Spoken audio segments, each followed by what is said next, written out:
Olá, sejam todos muito bem-vindos. O tema de agora é retiradas compulsórias, um dos temas mais fascinantes em direito internacional. Mas afinal de contas, o que é a retirada compulsória? Retirada compulsória é um nome genérico, dado a algumas formas de se ou impedir a entrada do estrangeiro no Brasil, por irregularidade, algum tipo de óbice, ou a retirada dele, já estando no Brasil, por inconveniência, talvez por irregularidade, ou mesmo simplesmente a retirada desse estrangeiro para que ele responda por crime, delito perpetrado em outro país do qual o Brasil tem acordo no caso de extradição. Por exemplo, extradição? Quais são as formas de retirada compulsória, já que estamos falando destas? E é aí que nós nos deparamos com estas formas de retirada compulsória. Basicamente, essas três formas de retirada compulsória que causam muita celeuma e muita confusão em nossas mentes. Não é raro um operador do direito, um estudante, até mesmo um profissional atuando na área, acabar cometendo algum deslize, se confundir de o que é a deportação, o que seria a expulsão, são os mais comuns, até mesmo extradição. Bom, não podemos mais confundir. São institutos diferentes, englobados sob o nome de retiradas compulsórias, que veremos agora. Um a um, a diferença, verão todos. O quão simples eles são, o quão fácil é a memorização destes, principalmente, que nós nunca mais vamos nos confundir. Podem ter certeza disso. Bom, o primeiro instituto é o Instituto da Deportação. Na deportação, o que nós temos, na verdade, é que tratar da regularidade imigratória. A deportação, ela não leva em conta circunstâncias anteriores, como, por exemplo, crime eventualmente perpetrado pela pessoa, pelo estrangeiro. Não leva em conta se um outro país está ou não pedindo. Isso não nos interessa para a deportação. A única coisa que nos interessa é a regularidade imigratória. Ou seja, se o estrangeiro entrou e ou está regular ou irregular em nosso país. Ou seja, se ele entrou com documento de viagem válido, exemplo, um passaporte na validade. O estrangeiro chega no aeroporto, desce do avião e vai fazer a sua imigração. Apresenta um passaporte. Suponhamos que ele não precise de visto para entrar no Brasil. Apenas o passaporte. Ao apresentar esse passaporte, simplesmente o agente de imigração, o policial que lá está, observa e percebe que esse passaporte está vencido. Portanto, não é um documento hábil a imigrá-lo. Ele pode ser, então, deportado. Ah, mas é gente boa. É boa, tem boa aparência? Ou é bem apessoado? Ou é um senhor de idade avançada? Coitado. Não importa. A deportação, ela atua sobre essas causas esses casos em que temos a não regularidade migratória. Outro caso, por exemplo, nós temos daquele que chega com um passaporte válido, mas sem o visto válido. O inverso é verdadeiro. Você viaja para um país que exige visto do Brasil, exemplo, os Estados Unidos, e não leva um visto, ou ele não é válido, já está vencido. Você então será deportado. Não importa o que você fará ou não fará lá. Você não será admitido e poderá ser deportado. Outra situação é quando você já ingressou no país e ganhou uma quantidade de dias para ficar lá. 30 dias, 15 dias. No Brasil, vige a regra de que o turista, por exemplo, que venha de outro país, em regra, existem casos de reciprocidade que isso é alterado, ele pode ficar 90 dias no país, prorrogáveis por mais 90. Suponhamos que ele tenha estourado esse prazo, ou não fez a prorrogação, enfim, ele não está mais no prazo vigente da sua estada regular. Ele entrou regularmente, estava perfeito, mas se tornou irregular. Neste caso, ele pode ser deportado também, não por entrada irregular, mas por estada irregular. Quem cuida da regularidade imigratória? No Brasil, cabe à Polícia Federal. Cabe a Polícia Federal controlar as fronteiras e perfazer os atos de imigração. E cabe à Polícia Federal decretar ou não a deportação por meio de um auto próprio, um auto de infração, onde o estrangeiro ele pode ser ainda multado financeiramente e deportado, convidado compulsoriamente, por isso retirada compulsória, a sair do país. Na hora, caso do aeroporto, por exemplo, ou em uma quantidade de dias, caso que ele esteja em estada irregular. Ele estava regular, ficou irregular, vamos dar um prazo para ele sair. A regra é que, em caso de entrada irregular, se dá ao estrangeiro até 3 dias. Como assim? Ele chegou com o passaporte todo enrolado. Ele tem que ser imediatamente deportado. Mas é possível dar a ele 3 dias. Acertar algum assunto, caso extremamente grave, uma exceção, doença, já está aqui, já chegou. Claro, deve-se observar a boa-fé também do mesmo. Aí se dá 3 dias para ele acertar a situação dele. Nada mais. Caso de entrada irregular. E depois, fora. Ou caso o estrangeiro que entrou no Brasil, regular, estava perfeitamente, mas se tornou irregular. Perdeu o prazo de prorrogação, perdeu o prazo de estada, enfim, venceram os documentos. Ele continuou, foi ficando. Nesse caso, ele pode ser autuado a sair do país em até 8 dias. 3 é pouco, concordam? Ele já está aqui mesmo, ele pode sair em 8 dias. Viram como a legislação brasileira ela é boazinha em relação aos estrangeiros? Bem interessante. E, bom, então nós temos as seguintes formas de deportação. Vamos pensar. Imediata, caso ele chegue e já volte. Não vai entrar no aeroporto. Tchau. 3 dias? Tá, você vai entrar, mas vai ficar só 3 dias. Tá irregular. Depois vaza. Ou 8 dias. Caso em que, nossa, mas você entrou certinho e foi perder o prazo de prorrogação, foi ficando, né? Gente, não pode ficar assim num país, ainda mais o turista. Tu tem prazo. Ninguém pode vir fazer turismo e ficar morando 10 anos no Brasil só como turista. É impossível. Você tem prazos para isso. E se o estrangeiro for perigoso, tiver que ser detido para sair, preso, ele não vai sair na boa. Ele vai ter que ser levado compulsoriamente mesmo. Preso, é possível? Sim. Embora cause a maior celeuma isso com aceita-se ou não a prisão administrativa cautelar no Brasil, o fato é que ela existe. Para a deportação, o judiciário, a pedido da autoridade policial, a Polícia Federal no caso, que perfaz a deportação, ele pode sim decretar a prisão deste estrangeiro por até 60 dias, para que se providencie, por exemplo, passaporte de retorno, caso ele tenha perdido documentos, e o país sequer quer aceitar. Pode, por exemplo, um visto, ele pode precisar de um visto, passar por um país de trânsito, se pensar em outra situação. Ele precisa retornar ao país dele, não tem voo direto, precisa de algum desembaraço. Nesse caso, pode-se decretar a prisão por 60 dias, para que a autoridade brasileira possa desembaraçar, possa resolver essas questões pendentes e aí efetivamente levá-lo a outro país. Ou porque ele é perigoso mesmo, precisa aprender para levá-lo algemado. Acontece. Só 60 prorrogáveis por mais 60. Então ele pode ficar até 120 dias preso. 60 mais 60. De natureza absolutamente cautelar para ser então deportado preso pela sua periculosidade. Acontece. A segunda forma de retirada compulsória é a expulsão. E em nada se confunde com a deportação. Veja bem, a deportação é um ato administrativo de mera aferição de regularidade migratória pela autoridade policial que, detectando entrada ou estada irregular, promove o ato de deportação do estrangeiro. Imediato, com 3 dias, caso de entrada irregular, ou 8 dias, caso de estada irregular.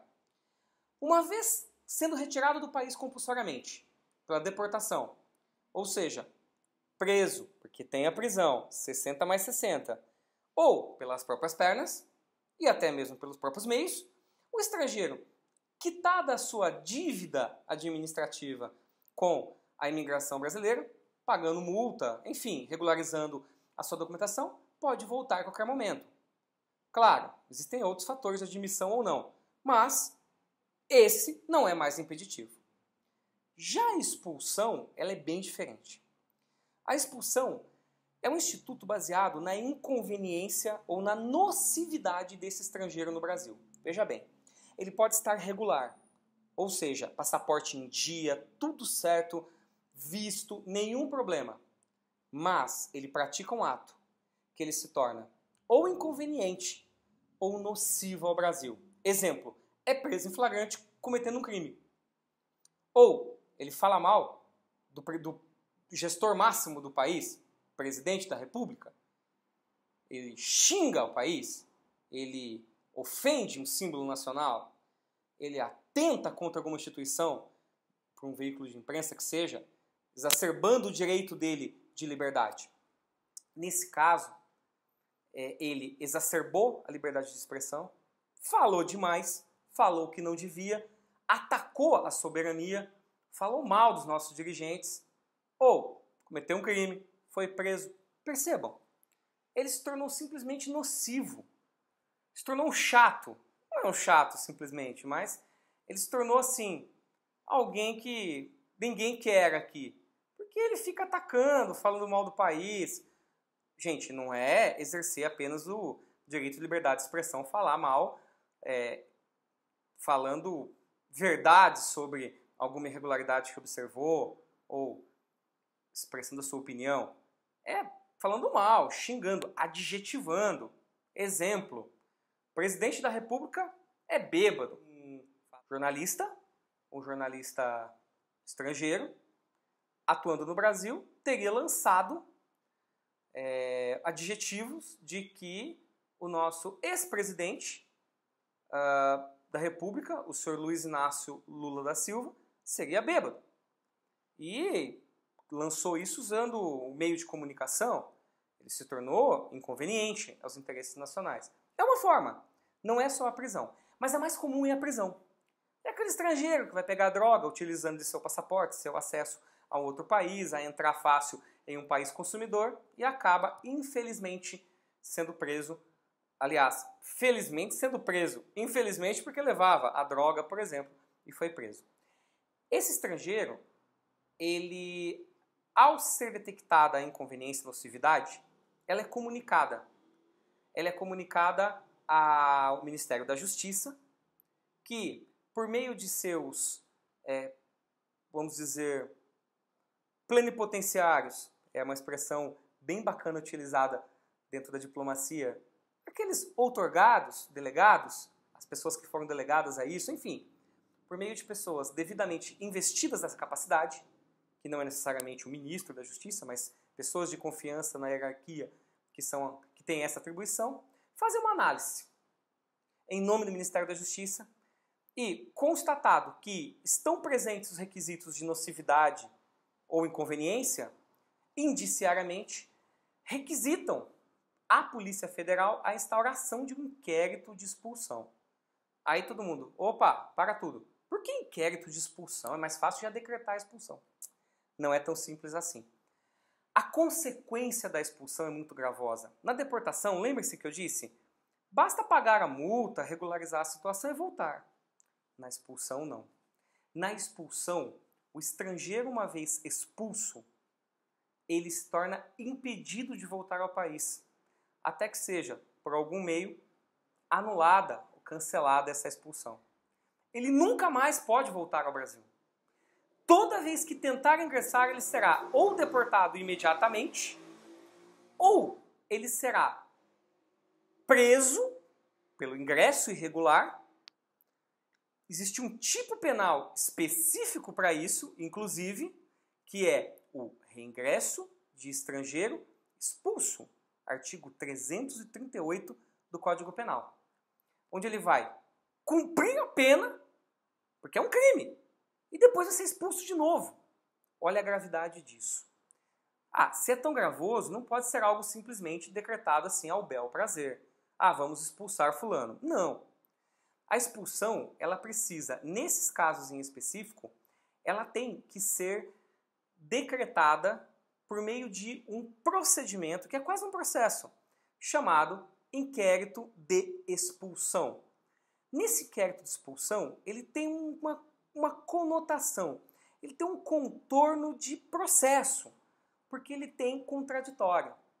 As partes se contradizem, ou seja, o Estado, pela autoridade policial que preside, e o expulsando, que inclusive não apenas tem direito à defesa técnica, como é obrigatória a apresentação dessa, por meio de um defensor tecnicamente constituído, um advogado.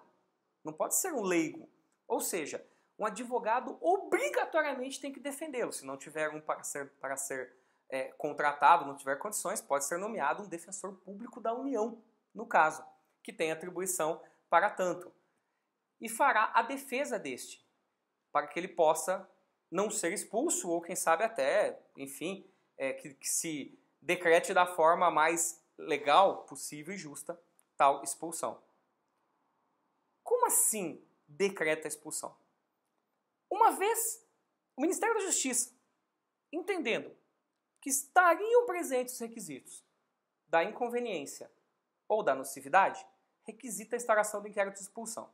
Ele é instaurado pela autoridade policial, tramita com características muito próprias a processo. Tem contraditório, a parte é interrogada, o advogado apresenta defesa técnica, e ao final pode-se inclusive elencar diligências e ao final ele é relatado, onde a autoridade policial opina pela expulsão ou não. Ao opinar pela expulsão ou não, deve ser embasado. Embasado em quê? Primeiro, deve-se reconhecer ou não tecnicamente que houve ou não a nocividade ou inconveniência. Um auto de prisão em flagrante já de per si já indicia, se não for obviamente o processo anulado, etc., já indicia a inconveniência. É inconveniente ao Brasil aceitar um estrangeiro em território nacional que cometeu um crime. Mas deve-se analisar ainda nesse relatório eventuais causas de inexpulsabilidade. Isso é muito importante. Algumas causas impedem a decretação da expulsão, assim como também impedem a decretação da deportação. Olha que interessante. Que causas exatamente são essas? No caso da expulsão, nós temos algumas decisões, alguns julgados e até mesmo posição sumulada nesse sentido. Basicamente, a súmula número 1 do STF, a primeira súmula do STF, diz assim: é vedada a expulsão de estrangeiro casado com brasileira ou brasileiro, ou que tenha filho brasileiro e dependente da economia paterna.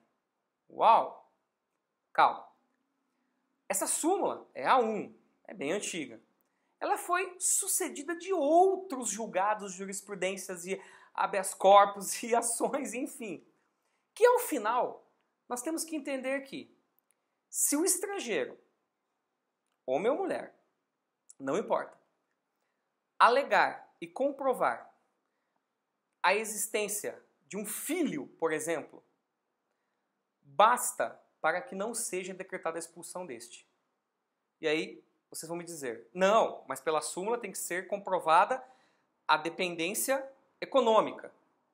Mas já existem julgados nesse sentido, em que decretar a expulsão e efetivar a expulsão contra um estrangeiro, ainda que ele nem conheça seu filho, nem dá bola para o filho, nunca viu o filho, mas sabendo-se efetivamente que ele é o pai ou a mãe, é condenar de antemão esse filho ou filha a nunca poder pleitear alimentos. Portanto, é causa também de inexpulsabilidade. Podemos assim concluir: o vínculo paterno-materno de per si torna o estrangeiro inexpulsável. E, por certo, também não deportável no contexto, já que, ou seja, não se pode retirá-lo compulsoriamente do país, porque você estaria condenando esse filho ou filha a nunca poder pleitear futuramente uma ação de alimentos. Ou seja, na verdade, é o filho que seria punido e não o expulsando. Então, a questão do inquérito de expulsão ela é nevrálgica e deve ser tratada com muita calma, analisada com bastante parcimônia pela autoridade policial que opina e depois pelo Ministério da Justiça, que julga, e ao final pela Presidência da República, onde o nosso governante ele vai acabar por final decretando ou não a expulsão. E aí é ato sacramentado. Tem que ser retirado compulsoriamente do país e impedido de voltar, sob pena de prisão, pelo artigo 338 do Código Penal, por ter reingressado. E não podia, de forma alguma. Questão mais nevrálgica e mais se trata com mais cautela é a questão da dependência econômica quando se fala de cônjuge. Nesse caso, há que se aferir a dependência econômica de fato. Então, um expulsando o estrangeiro argumenta que ele tem uma esposa e ela depende economicamente dele. Se faz uma prova disso. Por isso que o inquérito de expulsão é quase um processo. Tem todo o contraditório, fases de provas, a defesa técnica.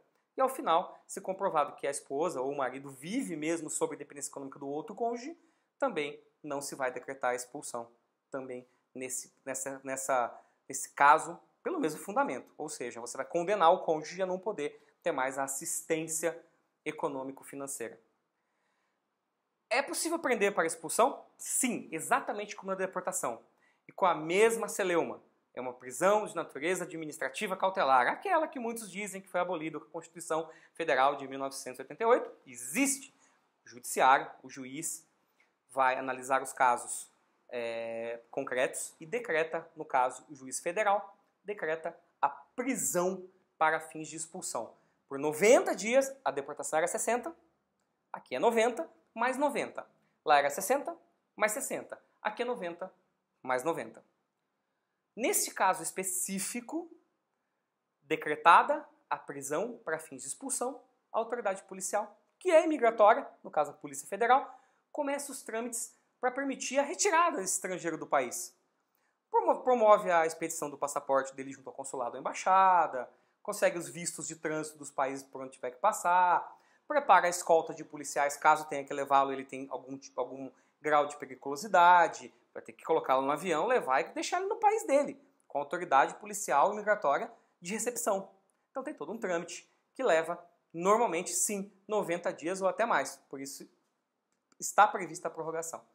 Esses são os casos de expulsão e que não tem nada a ver com deportação, porque não tem nada a ver com a regularidade migratória. É uma nocividade ou inconveniência e tem que ser aferida por inquérito de expulsão, porque a consequência é muito, muito gravosa, como vimos. E a extradição? O que tem a ver todo esse contexto de retirada compulsória? Alguns até nem a colocam como uma forma de retirada compulsória, já que ela não necessariamente segue um trâmite muito comum. Ela tem várias fases. Nós vamos tratar dela em um capítulo à parte. Mas só para que não nos confundamos, a extradição ela independe da nocividade e inconveniência, que seria expulsão, e independe da regularidade imigratória ou não. Pode estar regular. Ou seja, aquele seu vizinho, cidadão acima de qualquer suspeita, com passaporte em dia, estrangeiro, que não mata nem uma mosca, nem uma formiga. No entanto, ele cometeu, por exemplo, um crime em outro país. Em linhas gerais, simples apenas para que entendamos. Depois enfrentamos a extradição em capítulo próprio. Mas enfim, ele cometeu um crime no país de origem e sumiu para cá. Está aqui há bastante tempo. O crime está lá, ele foi condenado, enfim, qualquer tipo de ação análoga aconteceu. Não está nada prescrito, o país lá diz o seguinte: eu quero ele aqui. O outro país, eu quero ele aqui. Que não precisa ser o país dele, pode ser um terceiro. Mas diz, eu quero ele aqui, porque ele cometeu o crime aqui, ele vai pagar aqui. Brasil, eu sei que ele está aí, manda ele para cá. Em linhas gerais, simplistas, seria isso. O Brasil, então, prende ele e leva ele até e entrega. Bom, para mim ele não interessa, não fez nada, mas já que ele fez algo aí, vá puni-lo aí. É óbvio que isso depende de um tratado prévio entre os países, tem que ter um acordo prévio. Ele pode estar condenado ou ser suspeito da infração, uma prisão para que ele responda o processo, não mais em liberdade, e à disposição do Poder Judiciário do outro país ou análogo. Ela tem duas vias. Ela pode ser passiva ou ativa. Na passiva, o outro país pede um estrangeiro que está aqui, via Ministério de Relações Exteriores, MRE, que passa para o Ministério da Justiça, por meio de um aviso ministerial, que passa para o STF, que analisa o mérito. O MRE faz o trâmite, o MJ, Ministério da Justiça, analisa as condições formais, se pode, temos o tratado, é possível extraditar para aquele país, ok, ele entrega ao STF, que analisa o mérito. Aquilo é crime mesmo? Será que ele não está sendo perseguido politicamente? Será que esse crime é crime lá, mas não é crime aqui? Tem uma série de situações que veremos no capítulo à parte. E aí, então, faz-se a análise, tem todo o procedimento, e aí decreta-se ou não a extradição e efetiva-se. Ou ela pode ser ativa. Quando o Brasil pede um brasileiro ou um estrangeiro que está em outro país, mas que fez besteira aqui. Diz, traz ele aqui que nós queremos processá-lo aqui. Então é encaminhado o caminho inverso. Caminha-se ao judiciário, o pedido de extradição. Via STF é analisado o mérito. É crime mesmo? Sim, é crime mesmo. Passa para o Ministério da Justiça por meio de aviso ministerial que diz, ok, temos tratado, já é possível, há um mecanismo jurídico para façamos esse trâmite? MRE, passa para o MRE e diz, você fala com relações exteriores do outro país e faz o trâmite para trazer esse dito cujo para cá. Muito importante, uma exceção.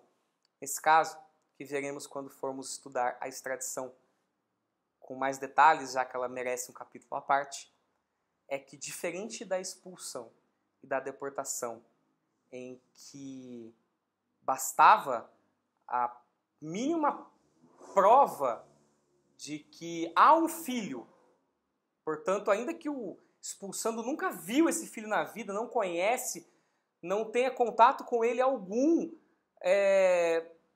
enfim, mas retirá-lo do Brasil, expulsá-lo ou deportá-lo, é condenar essa criança a nunca poder pleitear alimentos? Isso não ocorre na extradição. Por quê? Porque tem uma súmula, a 421, também do STF, que diz, diferente da súmula 1, diz, já para a extradição, essa não é impedida. Em caso do extraditado, no caso, ser casado com brasileira ou ter filho brasileiro. Ou seja, o extraditado, a pessoa que vai ser extraditada para outro país, que vai ser compulsoriamente retirada, diz, eu não posso, eu casei com a brasileira. Filho, você cometeu um crime no outro país, você vai pagar lá primeiro. Tá? Porque senão seria fácil. Você vai, toca o terror em outro país, faz o que você quiser de besteira, depois você volta a casa ou arruma um filho brasileiro e diz, não posso mais ser extraditado. Aqui eu sou um homem livre, uma mulher livre. E assim nós concluímos de forma simples, porque é simples a matéria de retiradas compulsórias, devendo para a próxima a questão sobre extradição e suas peculiaridades.